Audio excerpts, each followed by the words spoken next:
Alex Kantrowitz. Welcome back to the Realignment for the third time. Great to be back. It's always fun speaking with you guys, and I'm thrilled to be back here with you. Good to see you, Alex. I think you tie Ross Douthat and Matt Stoller now, so you're in very, very good company here. Yeah, I said somewhat aspirationally the first show I was on that I was hoping to reach the Stoller number one day. That's right. Here we are. I think every single listener will agree with me when I say we need to raise your ambitions.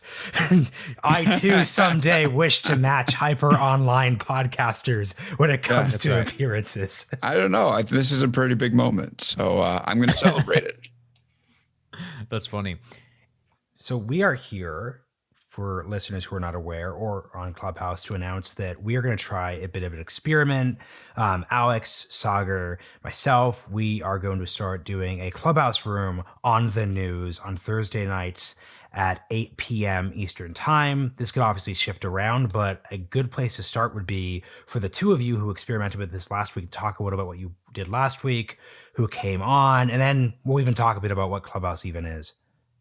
Yeah, it's funny actually because Alex was mentioning Matt Stoller, and Matt Stoller is literally one of the people who impromptu joined us.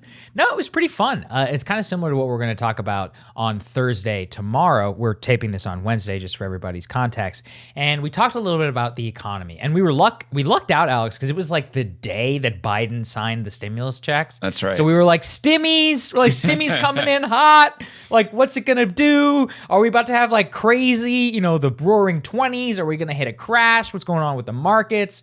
I asked you what the fuck a SPAC is, whether it will work. Why are there too many of them? Are we going to see like WeWork crashes? So that was fun. And you had your friend Ranjan, who I'd never heard of before, but I really like him. What does he write? Margins on Substack? It's a Substack newsletter called Margins, and it's that about the economy. Really smart. He's smart, and he's traded foreign currencies before, so he does have an idea of like how the markets work, unlike a lot of people that write about the markets. So I always love hearing his perspective. Yeah, and then the second thing we hit was Dems and big tech, because you just had that interview with Amy Klobuchar, which I thought was kind of fascinating. Actually, can you break it down a little bit for people who are listening, because I'm sure they could get a lot out of it. Definitely. So basically the backstory is, I write about big tech for my newsletter, Big Technology, and try to get in touch with as many people in Congress and their representatives as possible, just in case something big might happen. We have a chance to speak about it. So the day before the first hearing of the Senate Judiciary Antitrust Subcommittee, Klobuchar's comms person writes to me and says, "Hey, do you want to speak with the senator?" Of course I do. Let's talk a little bit about like whether the Democrats are resolved to actually do anything, because there's been so much talk on big tech antitrust and nothing of substance has happened yet. There have been reports, there have been hearings, but like there's nothing that the tech giants still feel unchecked, like we actually spoke about in the Clubhouse discussion. Yeah, I actually love that part. We should get to that right after. Yeah, go ahead. And then I also Klobuchar was the host of Biden's inauguration. We've seen some signals of the way that Biden has decided to take on big tech with his hirings in terms of like the FTC and his senior, I think he's a senior economic advisor, Tim Wu, or some sort of advisor, Tim Wu, who's a big tech antitrust critic. And I was like, well, this is a good opportunity to ask the senator how the president's actually feeling about this. And she has a bill and like whether he would sign her bill. So quickly, the sense that I got was the Democrats will definitely fund the regulators, which is something that I've been talking about for a while. The FTC and the DOJ's antitrust divisions run on about $300 million a year. Well, the FTC is $330 million a year, approximately. The DOJ antitrust million, a little under $200 million a year. Facebook makes that in 2.5 days alone. And so there's no way that this is a fair fight. They need more money to be able to act effectively as a check on big tech power. And that was the first thing that Klobuchar and I really got into. And it seems like, she has a bill out there that's going to give basically double both of the budgets, $300 million more dollars a year to each. And it seemed to me like she has bipartisan interest with people like Chuck Grassley. And then the Democrats seem to be rallying around that too. So that's the thing that I left most convinced will happen, is that the regulators will get some more money. Quick And thing then on I think, this, yeah, because yeah, I'm trying to yeah. understand how it works, because I'm trying to get a mental picture. We hear about the funding and the regulation stuff a lot, but does this stuff actually come down to the amount of money that they have in their pocket? So, for example, Well, Marshall, if you were in our room, you would have heard the answer to this Thank you, question. Marshall. and I'm just being an audience advocate Thursdays, for 8 those of p.m. us Eastern, who were 5 too busy and Pacific. couldn't make it. Right? So, for example, I would bet in 2000, where Microsoft, at least at first, lost the antitrust case against the U.S. government, I'm guessing Microsoft 1990s Death Star was also printing money too. So, how does that actually work when it comes down to the funding levels and their ability to win cases? Well, I think that we should appreciate the fact that the tech giants have more money now, I think, than Microsoft did back then, even though Microsoft was well off. And the regulators have less, and they're funding. They actually have less money now than they did during Reagan. And I just know, speaking with the people inside these agencies, it's dire. There have been memos about how they're freezing raises, freezing hiring. They are cutting down either on cases or expert witnesses. I mean, this is how little money they have. Wow, okay. Yeah. The And fundamentals. and not only that, they're cutting on IT spending. It's like, Ironically. how are you supposed to regulate the tech giants if you can't even spend on your own IT? So It's funny though. I'll give the counter, because Stoller, who was in the room, was basically saying, "I don't think funding matters at all. I think it's all about political will." Obviously, that's Stoller giving Stoller thoughts. So I think it's probably somewhere in the middle. That was really interesting. The other part, which I want people to actually get some of this from you, Alex, is I asked Stoller, Marshall, and for the audience, I was like, "Hey, like, Stoller, is anything actually going to happen in terms of like antitrust against Dems?" And he's the biggest hater of the Democratic Party, who literally exists within the Democratic Party. So if anyone was going to tell me, no, it's all a joke, it's all corrupt, like, it would be him. And he's like, no, like, I think something is going to happen. And so I turned it around on Alex. I'm like, well, Alex, you talk to these guys like every day. Do they think anything's going to happen? Maybe they know better. And you were like, no, man, like, they don't think so at all. So break that down a little bit for everybody. Right. Well, if you're in the tech giant's shoes, you're basically you're going to take the evidence that you have to make predictions about the future. And the evidence that they have is Congress has always talked a big game, and they've definitely looked to have big showy hearings against their companies for years now, and haven't done anything. And in fact, and I mentioned this in our discussion, when Facebook had to pay this historic $5 billion fine to the FTC due to privacy violations, they sent out a press release, with the video from the internal Q&A with Mark Zuckerberg, talking about how big of a moment it was, and how Facebook had finally reformed and was going to look to do things better moving forward. And my general rule of thumb is, when PR sends you a video about their company discussing the FTC fine, generally the FTC fine didn't do anything. It's being used to embellish their image. Like rounding error. Right? Yeah, exactly. They're like, they obviously didn't. If they were hurting, you would see them hurting instead of celebrating. They were celebrating. And so, yeah, I do think that they're looking at what's happened to date. They do see that Congress has, the rule of Congress so far, as you guys have mentioned, has been in action. And they don't expect much action, and they look at the regulators and they see that they're weak, and they look at the history of actually getting things done against them, and they don't see that. And also, they're spending a ton of money on lobbyists, and they're buying off think tanks who are pumping out public policy documents saying, actually, we shouldn't touch the tech giants because it will hurt our economy. And so they feel pretty comfortable. But Can you respond? Can you respond? I know you're not a policy advocate here, but I will put on the Google shill hat I have somewhere here. Alex, the economy, and I need to say this in good faith, I'm trying to keep a straight face. Alex, America went through this crazy economic pandemic, social, cultural, everything. The only thing that kept us going was tech. So obviously in the year 2019, it's easy for us to just say, ha ha ha, like, we need tech to keep the economy going. But it's a little harder to look back at 2020 and 2021 and not think that there is veracity or at least some substance to that case that definitely wasn't there as much in 2019. So what would you say to that? Yeah, I'm not like 100% pro break them up person, but I think we should look at it. And I think the argument for breaking these companies up is that a breakup would actually unleash economic activity, where you would have, like, let's say you would have like a YouTube and a Google News competing for publishers and having to bid, to get to get content from them. I think that's interesting. Maybe there's no rule that says that, for instance, Google Maps and Google search engine have to, can't be interoperable. They can, but they would just have to make deals as two separate companies.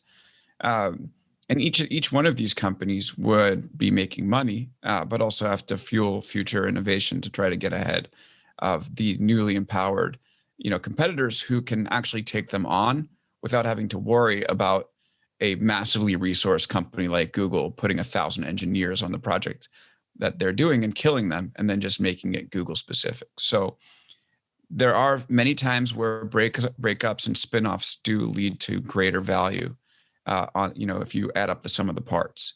And so someone advocating for a breakup, could potentially say this. And I think that if you think about the main issue that we have with these companies, it's generally that they're too big and too unaccountable.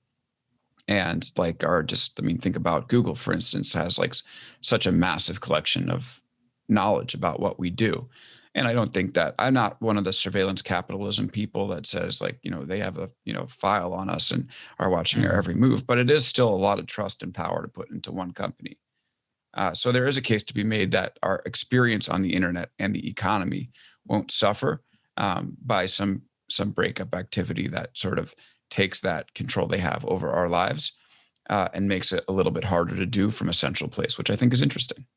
When you were talking about Klobuchar, it's very much the Democratic case for breakup and the focus on those issues. It's a Democratic-controlled House, Senate presidency, so that's going to be the direction. But I'm curious how you think the increasingly hostile conservative movements as Republican parties focus on tech plays into this, because you'll notice you're not talking about censorship, you're not talking about content moderation. And the thing that's interesting from my perspective with these issues is I'm not quite sure if you're on the right and those are your concerns, why breakup would change any of that. Because my joke is if you broke Amazon off from AWS by itself would also not host Parler either. If you broke Amazon up, Amazon also wouldn't include Ryan Anderson's book on LGBTQ issues as well too. This is a blue-red issue that has nothing to do with company size. It's basically about startups, everything to a big tech company. So what do you think about the rights arguments in these areas and how it applies to the state of play today? So, Marshall, I think the answer to this is that the Republicans have actually shown some real signs of being serious about the antitrust stuff. I think they view the anti-competitive nature of these tech companies as a real issue. And the number one sign of that is that the ranking member from their party on the House Judiciary Antitrust Subcommittee is now Ken Buck, who put a solid policy-focused plan together, at the same time that the Democrats released their plan on antitrust, and doesn't spend most of his time yelling these platforms are censoring conservatives. And I think it's very telling that we're hearing a lot less of that argument now that the 2020 election has passed, and it sort of is showing itself for what it is, which is it was a movement to work the refs and make sure that the platforms didn't take down, content that these politicians wanted up there. All right, the elections happened, so that argument moves to the back. Now the antitrust stuff moves to the fore because it's becoming in some ways a populist issue.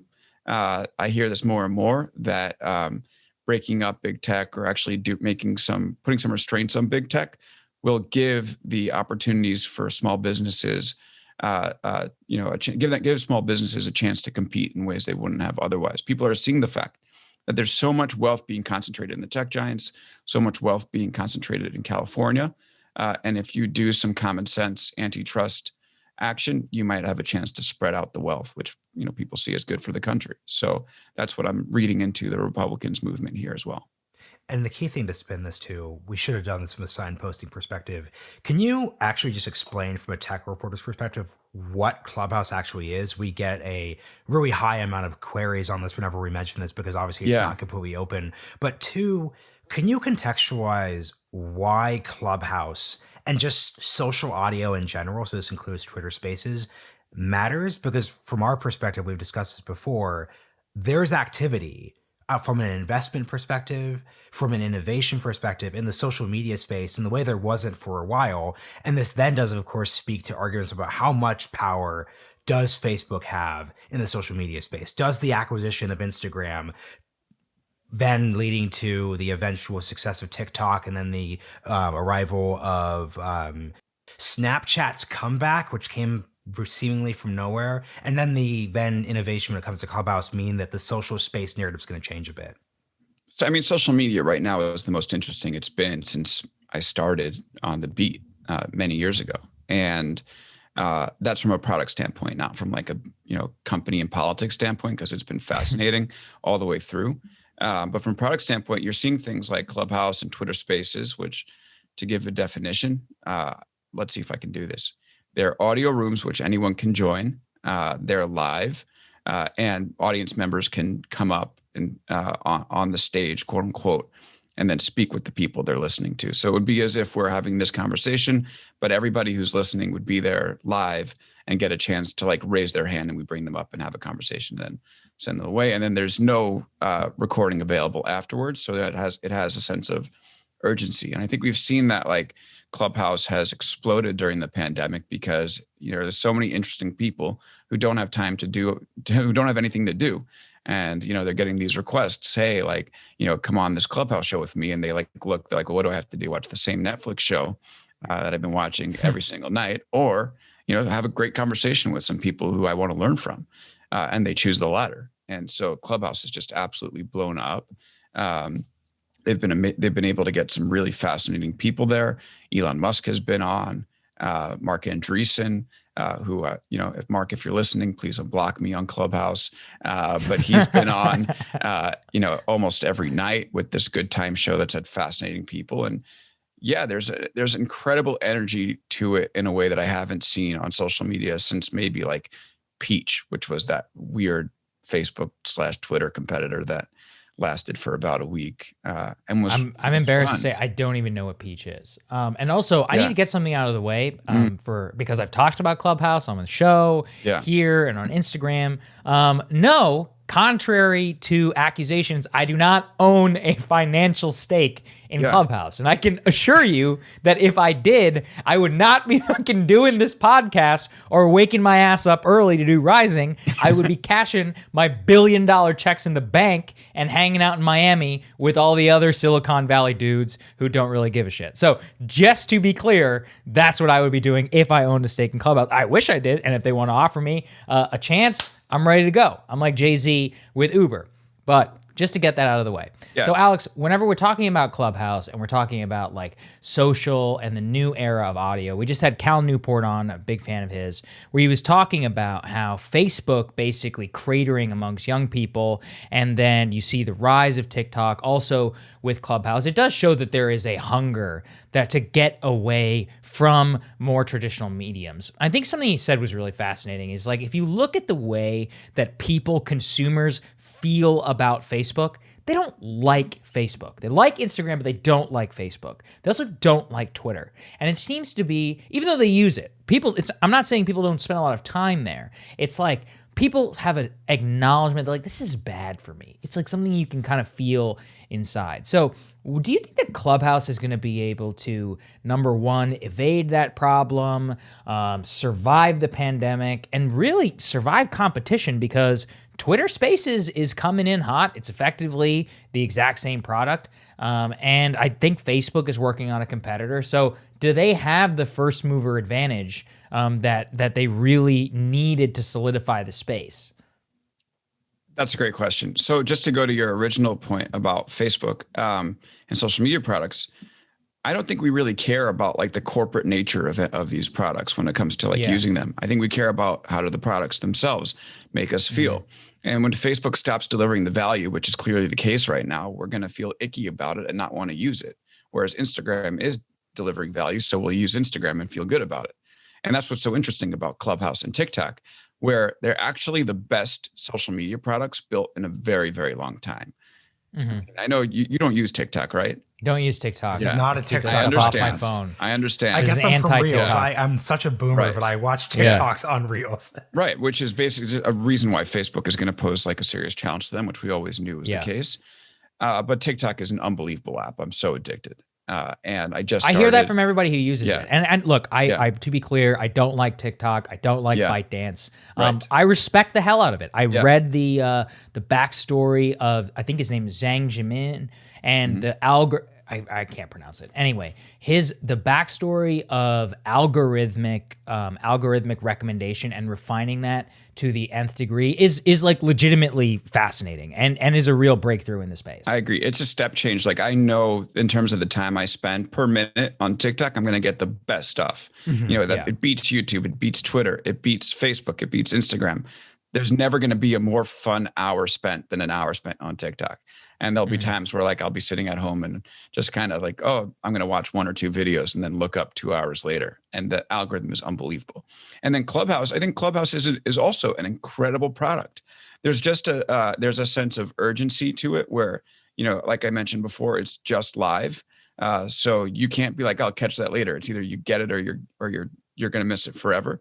There's also a sense of presence. Like even if there's thousands and thousands of people in the room, and you're not on stage and you're participating as a listener, you feel like you're right there in the room with people, which like takes a little bit of podcasting and like sort of adds like some of this, magic dust to it and makes it an exceptional experience. Now, just to address the last point, whether it survives the pandemic, I think the end of the pandemic and the rise of Twitter Spaces and whatever Facebook cooks up is going to pose a serious question, challenge to Clubhouse. And I don't think Clubhouse is going to die necessarily. I think it will always remain in some shape or form, but it could very well be the case that a company like Twitter actually ends up getting, you know, a larger share of the economic benefit from the format than Clubhouse itself did. I mean, Instagram, you know, despite the fact that we talk about how Snapchat has recovered like pretty unbelievably given what was happening to it. I know.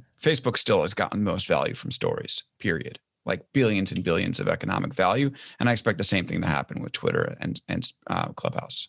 It's really funny. An acquaintance from college, you sort of know when these things are transitioning away from just narratives spun up in the discourse. When a girl I knew in college tweeted, I guess I have to get Snapchat again, ?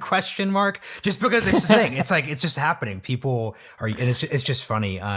So this is actually good because we were talking about predictions and something we're going to do tomorrow or today on Clubhouse, if you're listening on Thursday, the 18th, is talk about predictions and just status quo when it comes to COVID stuff, because I've been obsessed with this ever since basically everyone got locked down in March and people had months and months to just give a lot of hot takes. And we'd love just to go down the line with you, Alex, and just get your perspective. I love on busting them. narratives. Let's narrative bust. So firstly, and this is a personal narrative bust. So announcement for Realignment listeners, come April, May, June, my time in DC is coming to an end.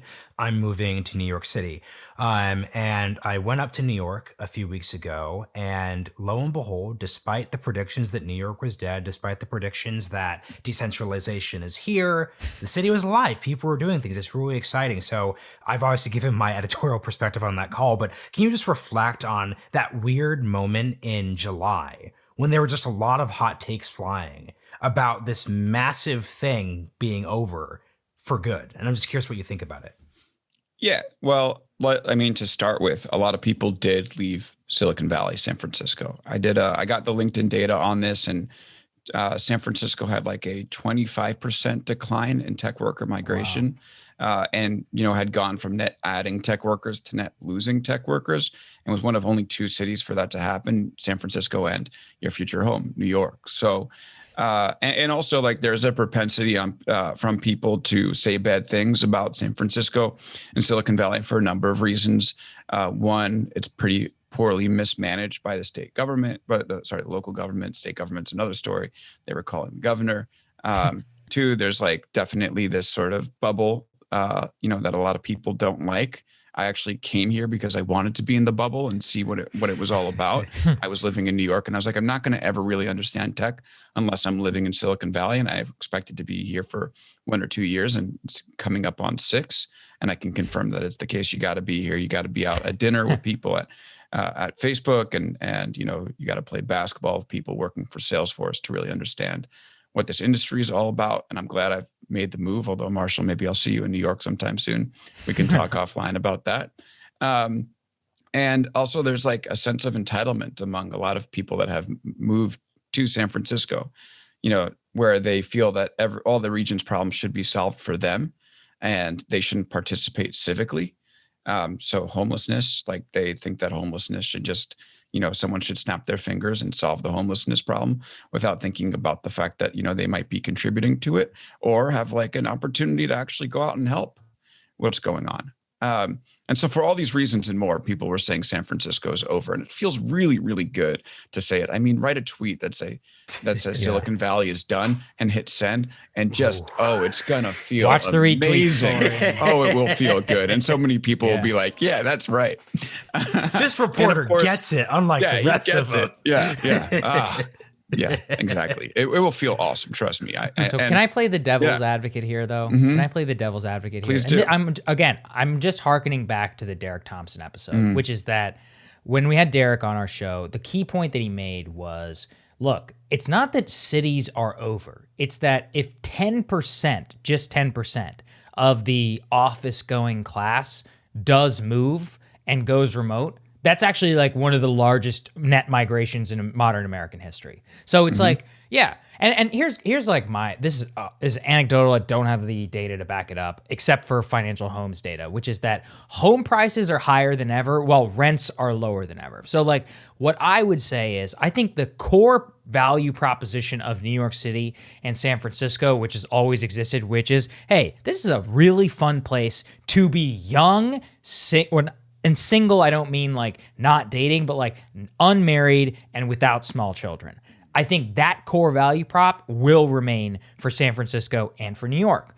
Now, because of office culture and for a lot of other stuff, there are actually still a ton of parents in New York City. There's a lot of people who had children also in San Francisco. I think the value prop for them has changed a little bit, right? So amongst our cohort, like young, single, like it's in terms of marital status, without children and probably not going to have children anytime soon, then the network effects of a city make a lot of sense. It's just that people, as usual on Twitter, are not nuanced about this. And it's like, yeah, like you said, 25%. That's actually a lot. But 75% is also a lot. And they're not going anywhere. And there's some cool coffee shops in San Francisco that people are still going to need to run into each other and go out to the bars. And then like people who work out in Cupertino or wherever the fuck still want to live in downtown San Francisco because like that's the place to be. So like it's always about parsing through all of this stuff when we're talking about these narratives. Yeah. And successful cities, I think, need to be weird. They need to have an element of weirdness too. I just had Steve Adler, who's the mayor of Austin, on my show. And he was talking about like, you can judge a city by whether it makes art or it consumes art. And cities that just consume art, they lose the energy. You need to be making art in your city. And for him, it's important that Austin remains a city that makes art. Now, San Francisco has always been, a city that makes art. It's been a weird fucking place. Where people do drugs and have, multiple sex partners and all that stuff. And we could go on. And I think that what's happened recently is the rent. First of all, tech industry has exploded.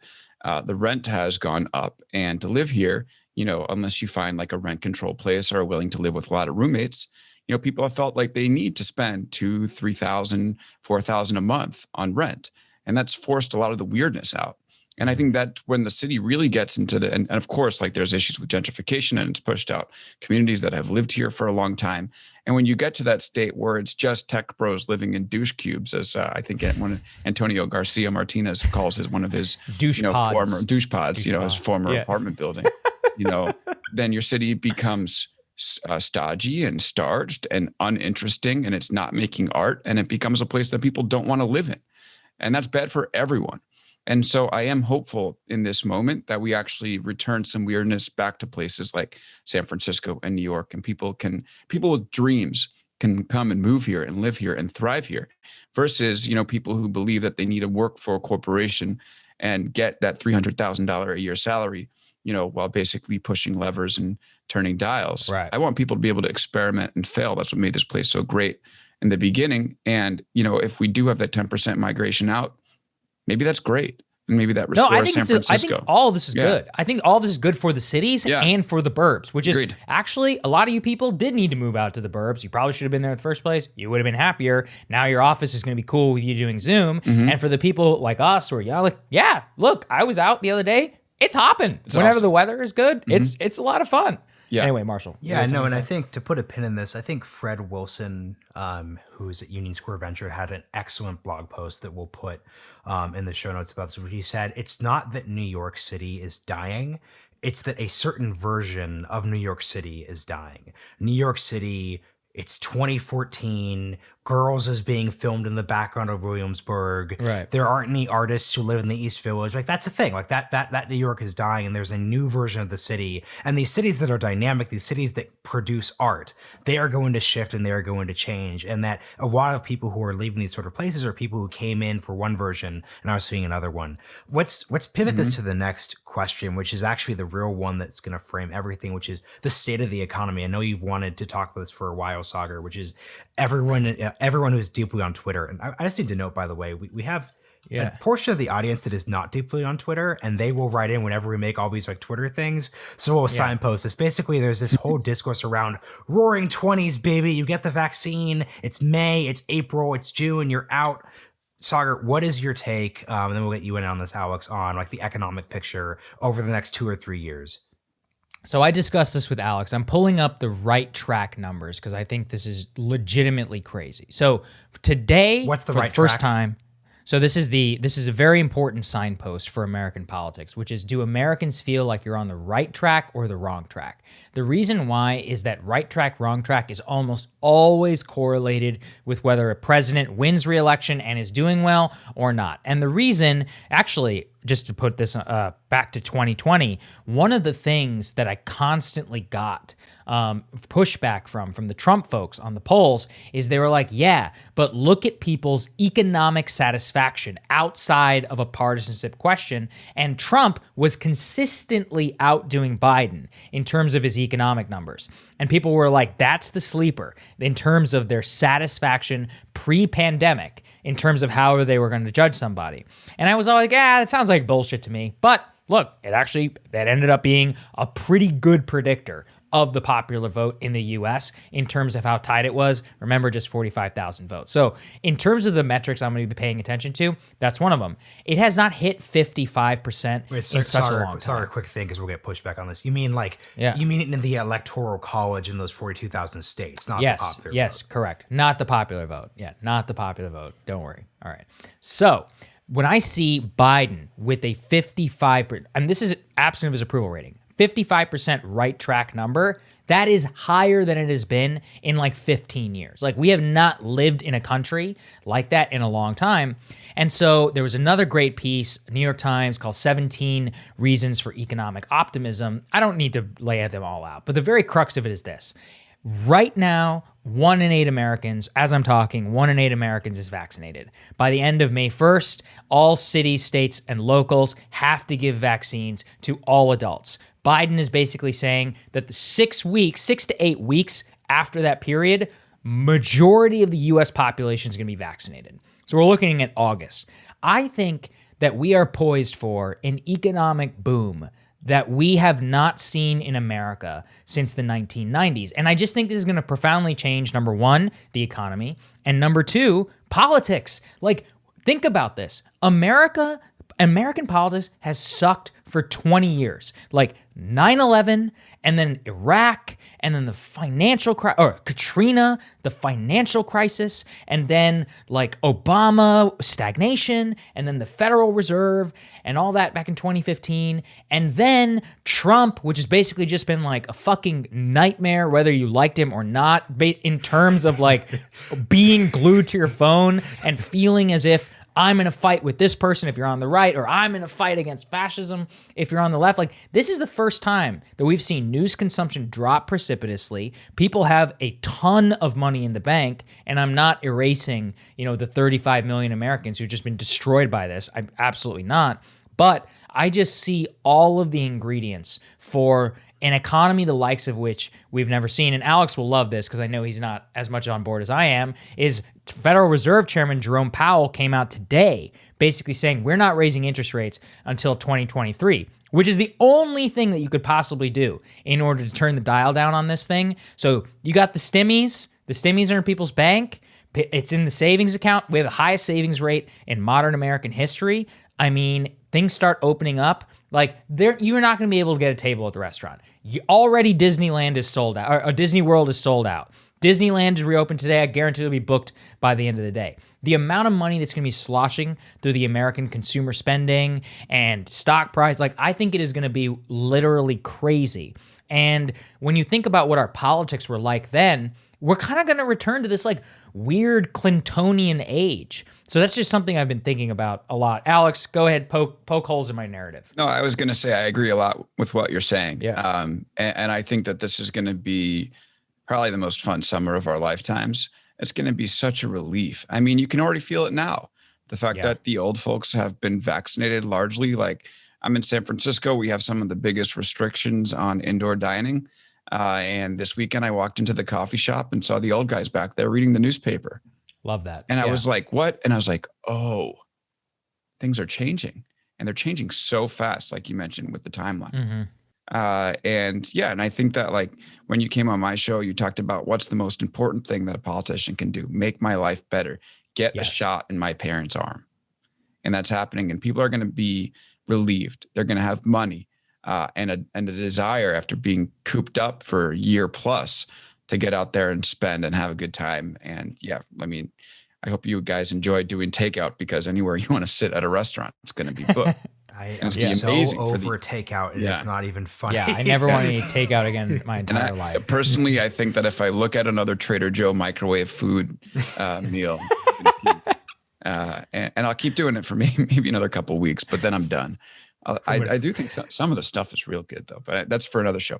But yeah, I think that we're about to go through like an unbelievable moment. It'll be great for business. It'll be great for people.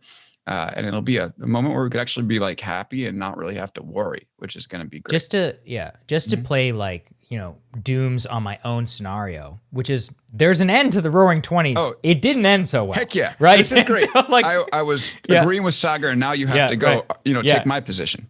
Okay, go. No, you expand on this, because you push back on me on this, and I do think is legit, which is that, look, there is such a thing as roaring a little bit too hot. Like, that's right. You do always have to pay. The 90s were awesome. 2000 was not so awesome. And then, like, we had this huge bust.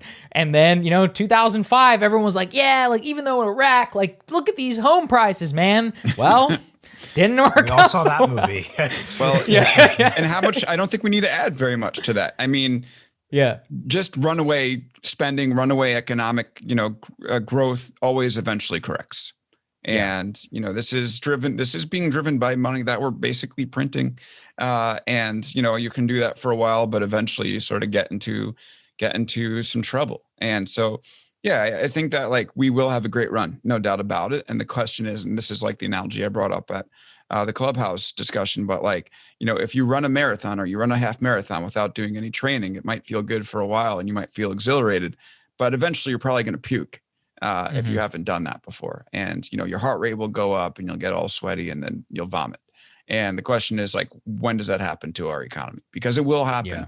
And the question is, like, when it happens and how violent it is. And, we should enjoy the good times, but also understand that, we just went through a year plus where people just, we had a lot of people that died, hospitals got overburdened economically. A lot of people couldn't work. And we injected money, through this stimulus, through 3 stimulus that amount to almost $6 trillion, which is unbelievable. But that eventually will come due at some point. And, we're seeing signs that the economy is starting to overheat a little bit. The JPEG that gets sold for $70 million through an NFT. Is that economy though? Let me push back. Is that just Bitcoin price being really high and people have so much money they just don't even know what to do with it? Oh, totally Like, related. that's what I think. But that's it's related. That's Yeah. the, Oh yeah. I mean, fair. It's Yeah. like if the interest rate, like you mentioned, if the interest rate is Yeah. near zero, you got to put money in places where you think it will get a return. And actually, it's funny you mentioned it when Jerome Powell mentioned that the interest rate is going to stay near zero until 2023. First thing I did, open up Coinbase, take a look at the price of Bitcoin, and up it goes. I think it tells you something.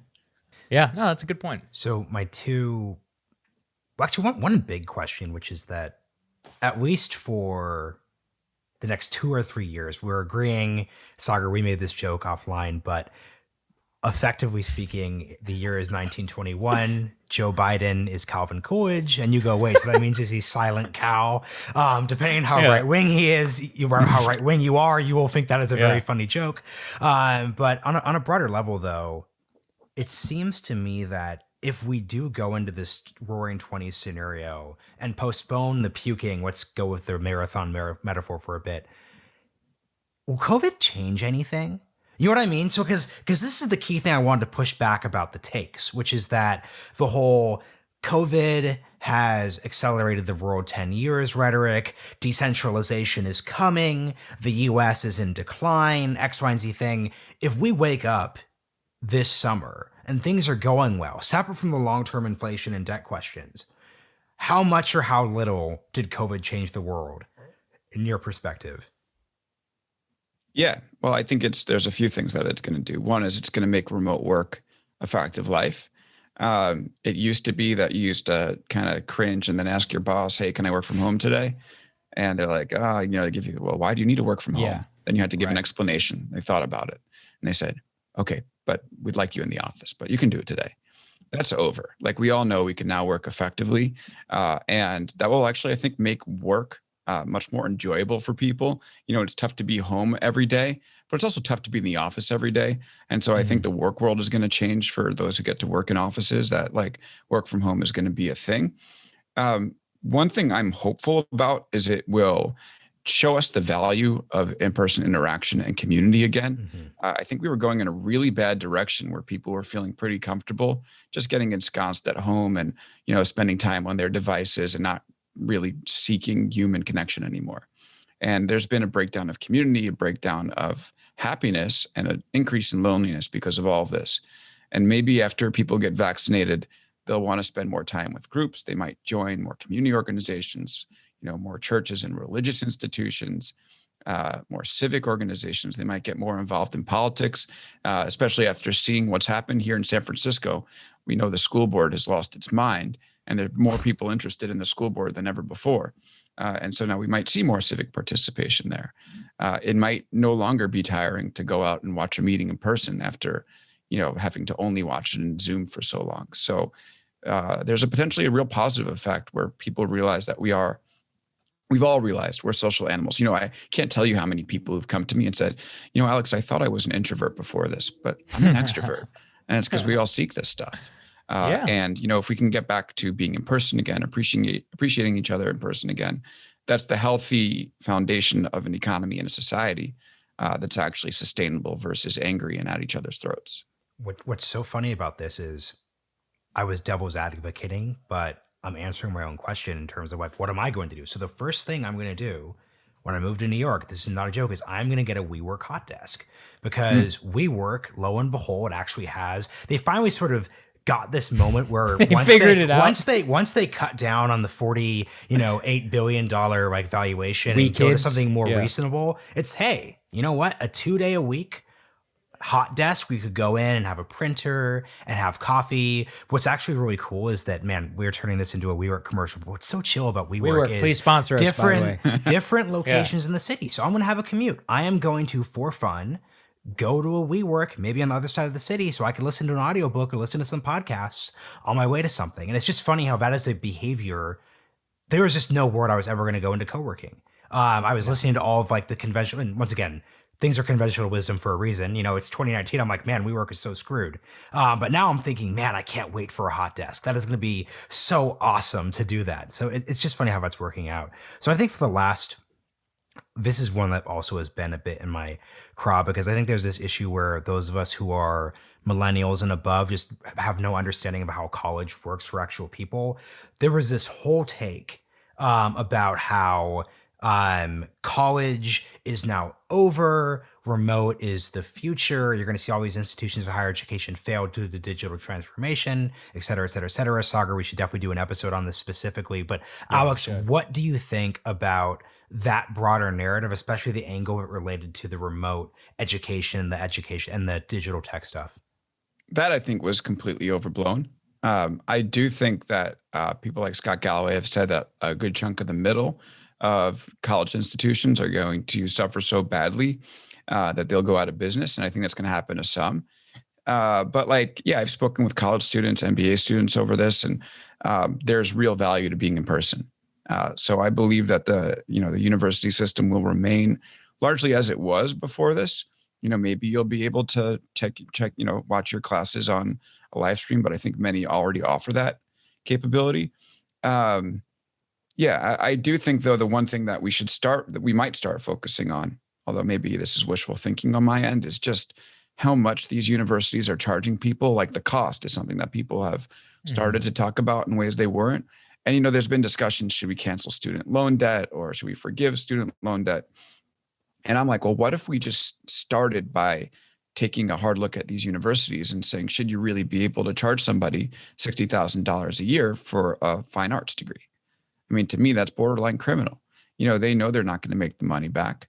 And where's that money actually going? They're unaccountable and getting all this cash, and it's a real big issue. So if we start looking at their finances a little bit more, that to me would be much better. Well, here's what's wild. Well, quick thing on this. And here's what's wild. And this is where there's some brilliant tactician strategists at institutions because they barely budged on price. There were discounts. So for example, I know NYU, for example, gave like a 10% tuition discount, but there could have clearly, this is a giant game theory problem because you could have had universities saying, look, we're charging too much. We're going to lower these prices and offer a competitive advantage. But places charged what they charged. I thought that was a real gamble. The gamble was, we think the credential has just so much value that you're going to suffer through it. And that's going to be the deal. So it seems like that gamble worked if we go back in the fall. Yeah, but that's the point, right? Which is, I actually think that's a good thing, which is it revealed to us is like, what is this whole thing about? It's about sociability and it's about the credential. And so fine, that's actually okay. It's funny, Alex, when you're talking and just in general about all of these takes, which is a lot of it just discounted humans, if that makes sense. Yeah. Like a lot of it was like, oh, like movie theaters are dead. Like everyone's going to take school online. I'm like, dude, nobody wants to take school online. Like everybody I know who's taking school online is fucking miserable. Or like, I don't have an nice TV. Even if I did, I don't want to sit home and just watch like a huge blockbuster movie on my TV. By the way, even like high production stuff, like the type of comedies and things that even don't get made anymore, there was something about being like in the movie theater for The Hangover where I laughed my ass off collectively with everyone. Super bad. I'll never forget that one. And like you're just sitting there and laughing. Like I like that. It's actually a lot of fun. I also like the popcorn and the little butter machine. You like drizzle it all over. And same thing whenever it comes to school, like people want to hang out. I just saw these consistent takes of like, oh man, like people are going to move to the middle of bumfuck Idaho because land is cheap. And then they're going to zoom into the meeting. 80-inch screen. It's, HBO Max. No, people don't want to do that. By the way, I love Idaho, but there's not a lot to do. And this is just the point that I think that so much of a lot of the tech people, Silicon Valley people, is that underrate the human element here. The movies is one that really pissed Marshall and I off because there's a lot of unnamed people who are like, movie theaters are dead and the only awesome movie theater is going to be Alamo Drafthouse and like nobody's ever going to go back. Just and went out. Exactly. Number one, Alamo Drafthouse just went bankrupt. Sorry. But number two is this. Have you ever lived in suburban America? People love going to the movies. They get a babysitter or whatever. It's like a whole thing.